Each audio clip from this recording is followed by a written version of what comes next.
My name is Adam Sage. I'm the Associate Artistic Director and Ballet Master of Ballet Philippines and the regisseur for our production of Don Quixote.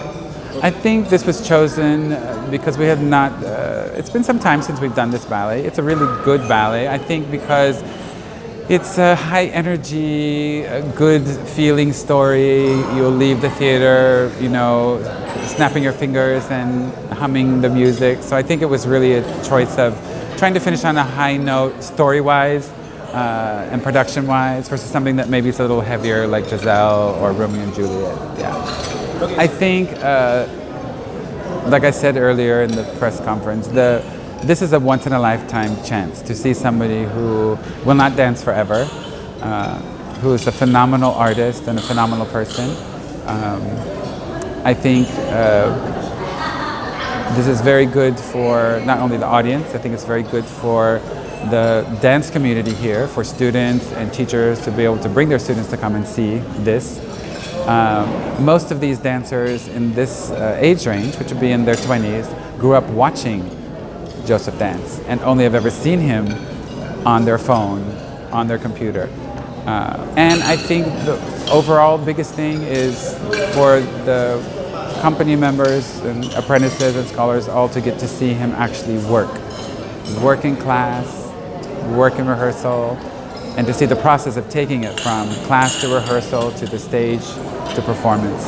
It's something that you cannot buy and you cannot read about. I can tell you about it, but something that they need to see how that works. I think the country has changed, number one. You know, I was here during Marcos's time. There was martial law. We're no longer in that place. I think there's still more traffic than there was before, which is shocking, but there still is.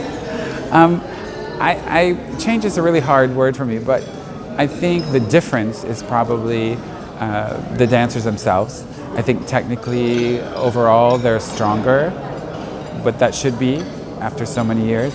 I think artistically, they're getting stronger, but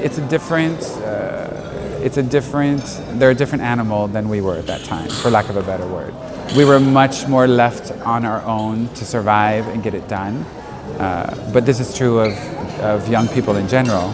Yeah, stuff is given a little more easily than before, and I think having to be a self-starter and use your own imagination to come up with the way to get it done, versus now it's a click of the fingers on the phone and you have it at your fingertips. So they learn in a different way. They're much more visual about you know. It's harder for them if I say, oh, you need to do blah blah blah blah blah. That connection doesn't happen the same way it did with us. I'll have to get up and actually either show it or physically manipulate them to get them to understand. But that's just a generational thing. That's probably the biggest change. Please come and see Don Quixote. It's at the Cultural Center of the Philippines. Date is February 9 and 10 and 11, and then the following weekend, Saturday and Sunday. You can get tickets at Ticket World, or you can call Ballet Philippines and they will take care of you. This is something that everyone should see. I beg you not to miss this opportunity because it's not going to come again.